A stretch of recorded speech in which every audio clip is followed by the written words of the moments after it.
오늘은 부활 주일입니다. 우리 구주 예수께서 십자가에서 죽으시고 사흘째 되는 날 부활하셨습니다.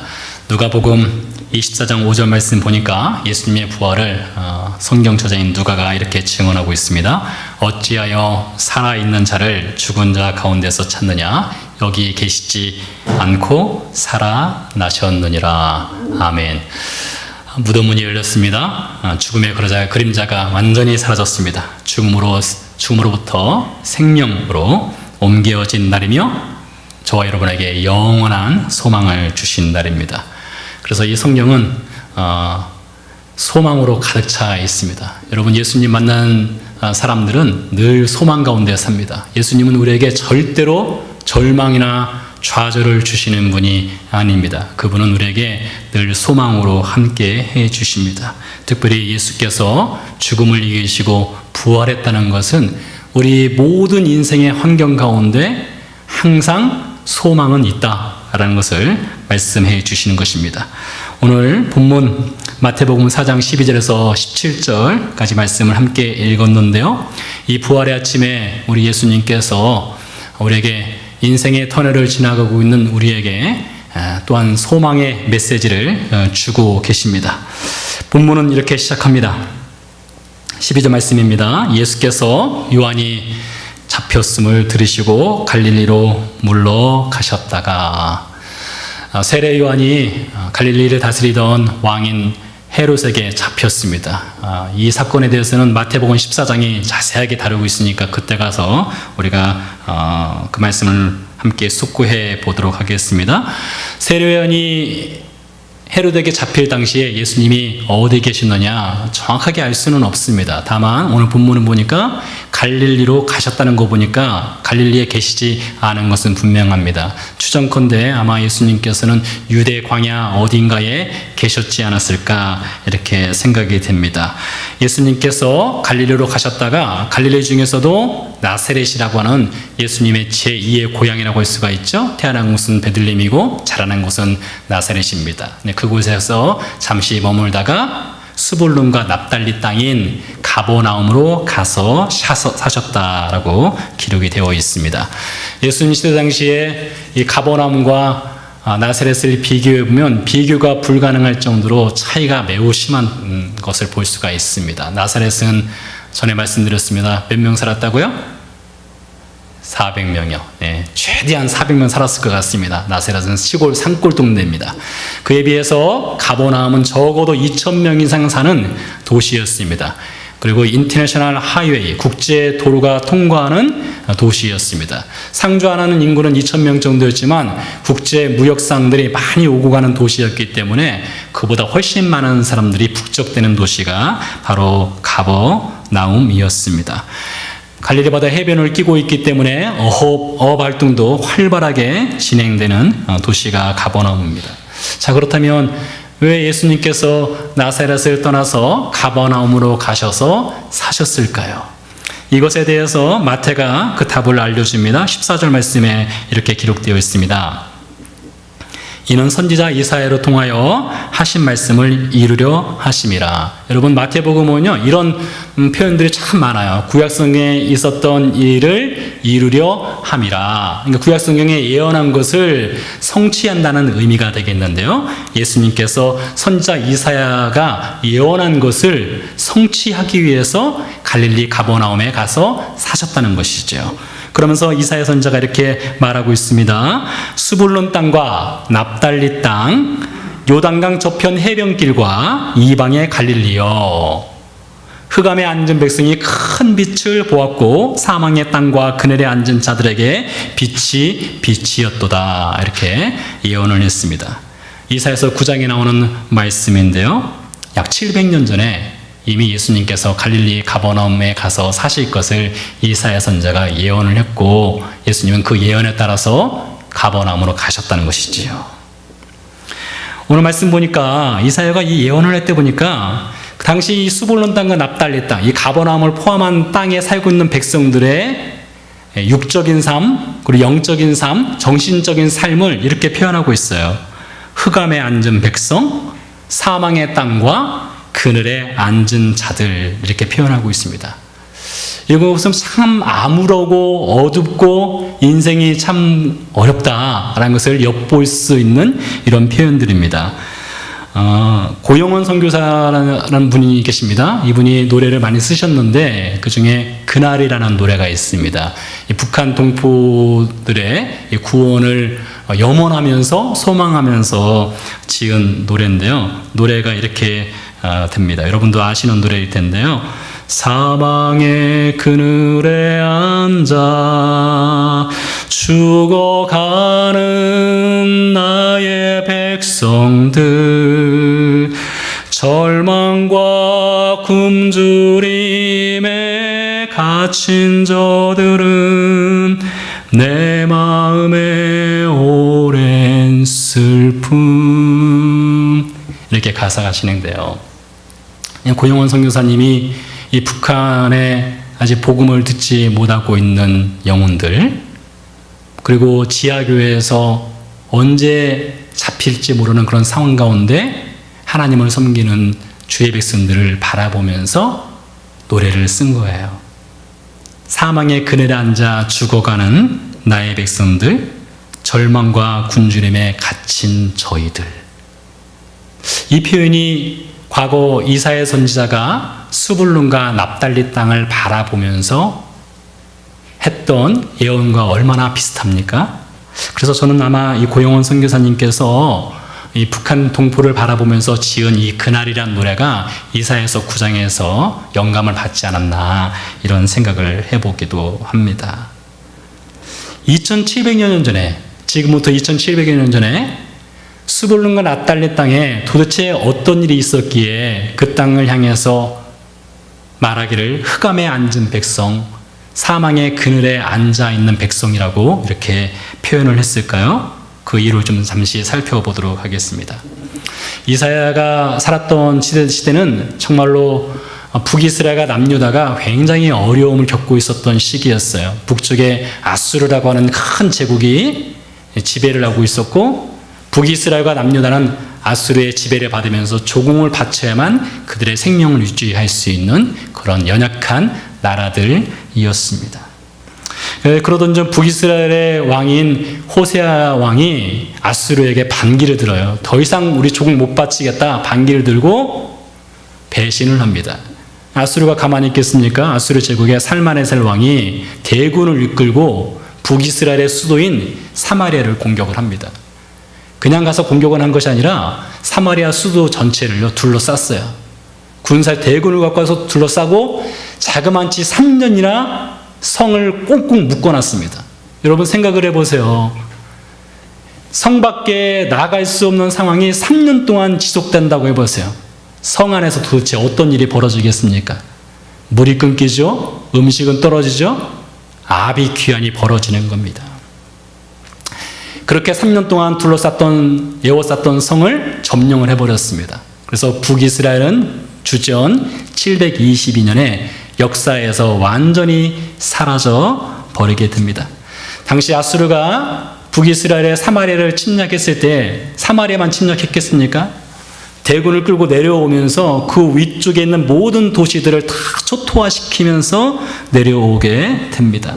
그러다 보니까 당연히 스불론 땅과 납달리 땅도 아수르에 의해서 많은 사람들이 죽고 학살을 당하게 됩니다.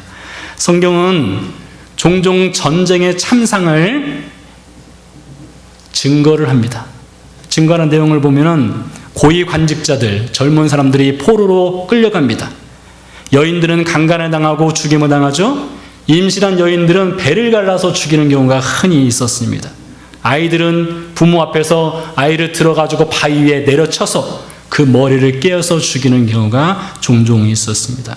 전쟁 중에 붙잡힌 포로들은 살가죽을 벗겨서 죽였습니다. 이것은 성경의 증거뿐만 아니라 그 당시 고대 근동의 전쟁사를 기록한 기록이라든가 벽화라든가 그것을 보면 이런 내용들이 종종 드러나는 것을 볼 수가 있어요. 길거리는 시체가 넘쳐납니다. 전쟁의 참혹함을 그려내는 그 어떤 영화의 장면보다 더 잔인한 비극이 북이스라엘 사마리아 그리고 그 위쪽에 있는 스불룬과 납달리 땅에 일어났던 것입니다. 그래서 시편 기자가 이런 전쟁에 참혹함을 당한 백성들을 위로하는 시를 썼어요. 슬픔의 시를 썼는데 시편 기자가 쓴 78편에 보면 이렇게 기록이 되어 있습니다. 그들의 청년은 불에 살라졌다. 그들의 처녀들은 혼인 노래를 들을 수가 없었다. 그들의 제사장들은 칼에 엎드러졌고 그들의 과부들은 애곡도 하지 못했다. 그러니까 울 힘도 없었다라는 것이죠. 그래서 이 북이스라엘이 침공을 당하고 나라가 멸망하기 전에 북이스라엘의 많은 사람들이 남유다로 피난을 내려옵니다.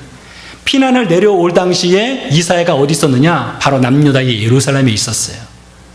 예루살렘에 북이스라엘에서 밀려온 피난민들이 몰려오자 이사야 선지자가 그것을 보고 들은 거예요.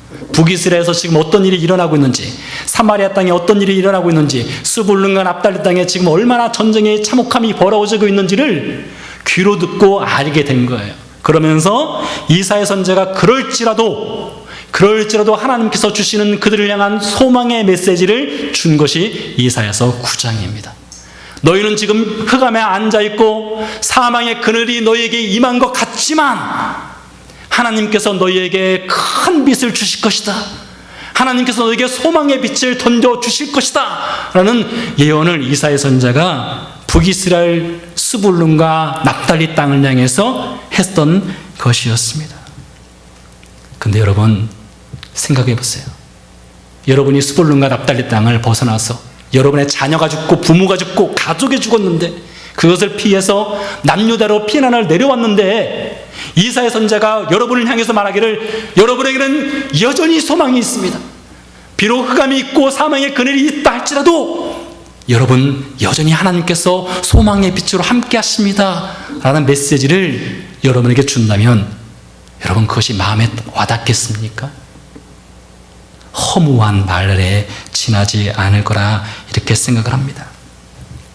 무너진 도시보다 무너진 사람의 마음을 다시 이렇게 세우는 것은 무척 어려운 것입니다. 이런 말 있죠. Never give up. 절대 포기하지 마라. Never give up. 절대 포기하지 마라. 하나님께서 소망으로 함께 하신다. 이렇게 말할지라도 거기에 never란 말이 여러분 귀에 잘 안 들어오는 거예요. 그것이 지금 이사야가 바라봤던 갈릴리의 상황이었습니다. 그렇게 700년 전에 예언을 했고 700년이 지났어요. 여러분 700년이 지났으면 그 700년 사이에 이사야 선지자가 예언한 것이 어느 정도 성취가 되고 이루어졌다면 소망이 좀 보일 것 같아요. 700년이 지났는데 과연 갈릴리는 어땠을까요?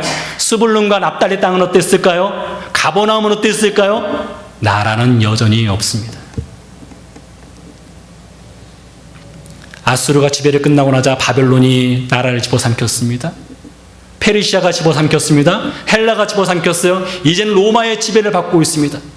피지배민으로서 살아갈 수밖에 없는 거예요. 무수한 경제적 수탈을 당하고 있습니다. 이방 문화가 나라를 잠식해가고 있어요. 백성들의 삶은 여전히 피폐하고 어렵습니다. 이보다 더 나빠질 수 없는 바닥의 삶을 살아가고 있는 것이에요. 그러니 큰 소망의 빛을 예언한 이사야 선지자의 글이 700년 동안 그들의 회당에서 읽혀지고 증거되지만 그것은 문자일 뿐이지 살아 움직이는 하나님의 말씀으로 그들은 들려지지 않는 것입니다. 이쯤 되면 700년이 지나도 아무런 변화가 없으면 소망은 없다 해도 과언이 아닐 것입니다. 이것이 바로 예수님께서 나사렛에서 떠나서 갈릴리 가버나움으로 가셨을 때의 갈릴리의 상황이에요. 여러분 어떻습니까? 여러분의 인생 스토리는 지금 어느 상황입니까? 이스라엘 역사의 전쟁사를 여러분과 함께 대입시켜 보지 않는다 하더라도 여러분의 삶의 인생에 어두운 그림자가 있지는 않습니까? 전쟁으로 인해서 삶의 소망줄을 내려놓는 정도는 아닐지라도 여러분의 인생에도 흑암 같은 그런 시기가 있지 않았습니까? 저는 가끔 그 생각을 해요.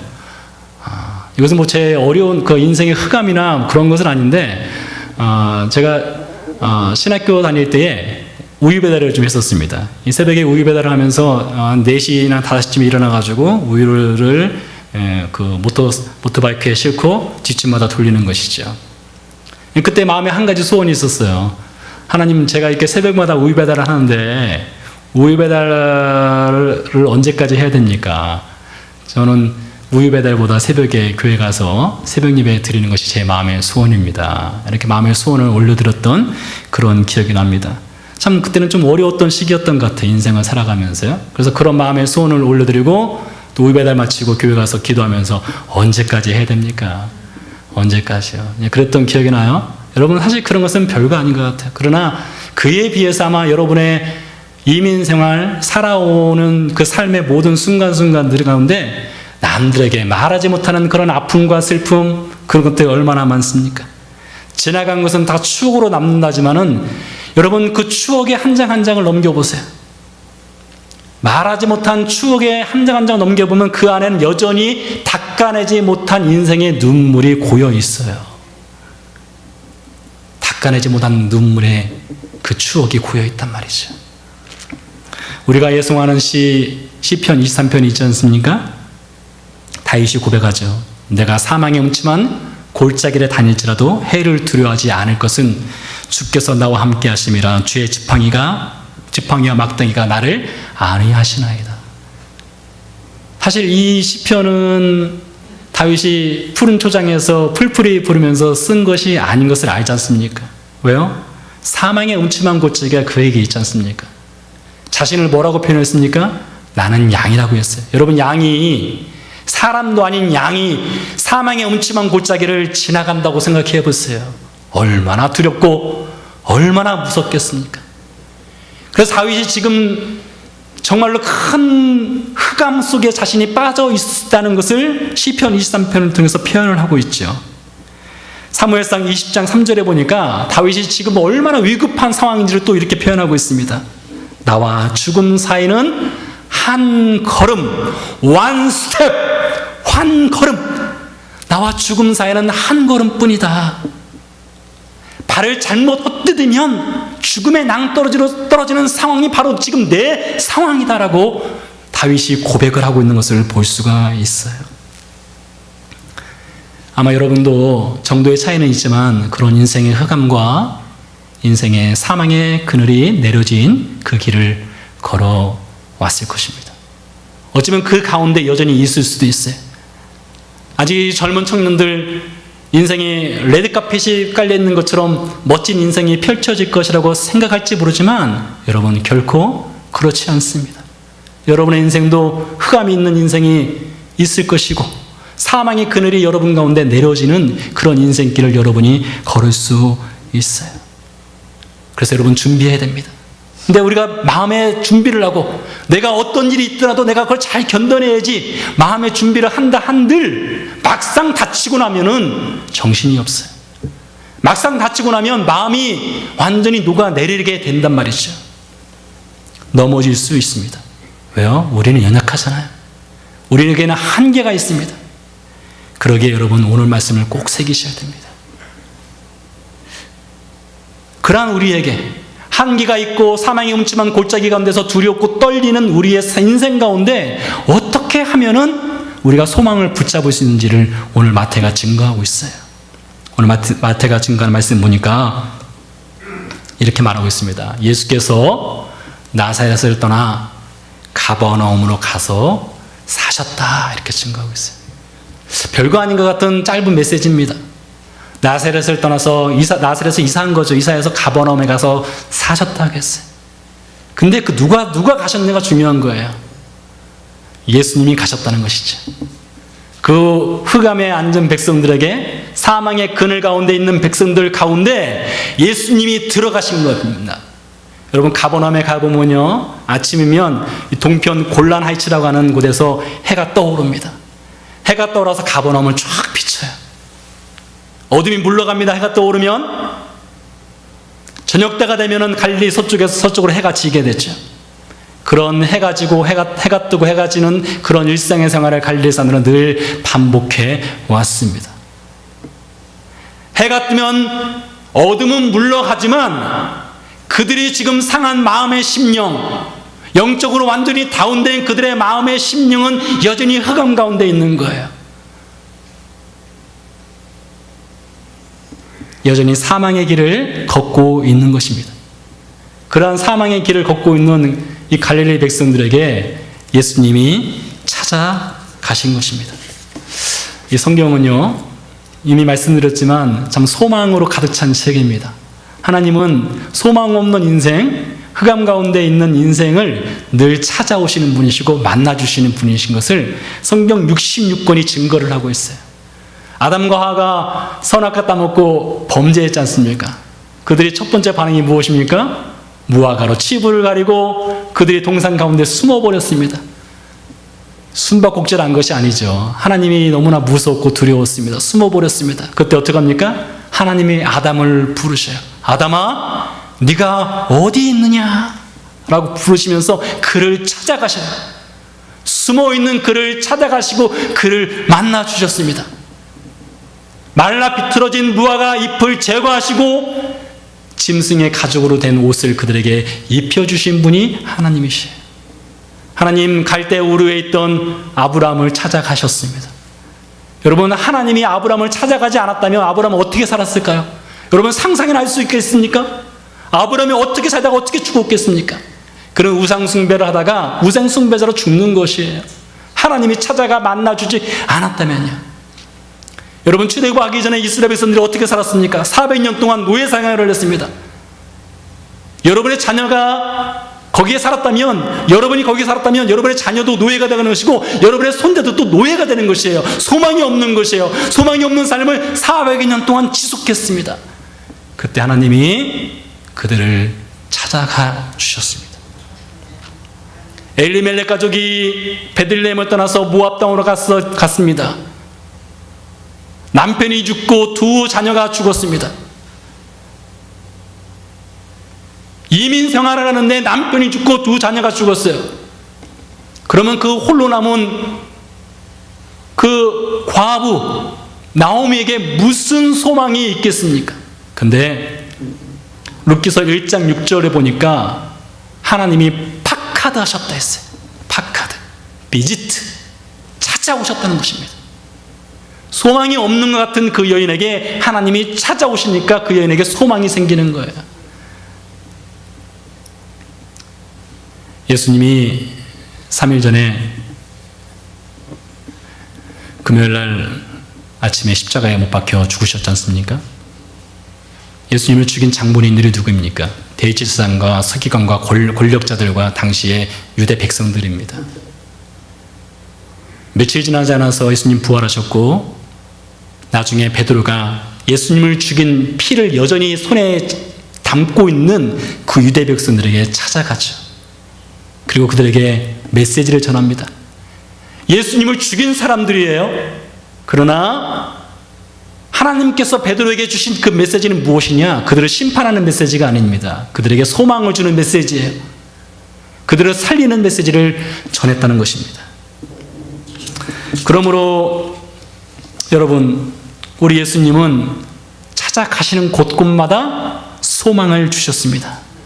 지금 가버나움과 스불론과 납달의 땅은 여전히 소망이 없고 흑암에 가득 찼고 사망의 그늘을 걷는 것 같지만 예수님이 찾아가시니까 그 땅에 소망이 생기는 거예요.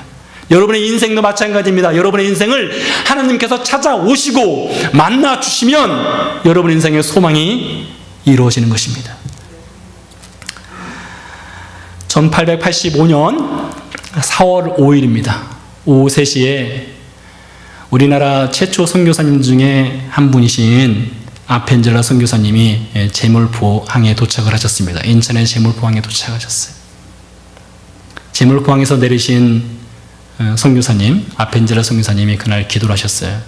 1885년 4월 5일은 부활절 날이었습니다. 무릎을 꿇고 기도하기를, 주님, 우리는 부활절에 이곳에 들어왔습니다.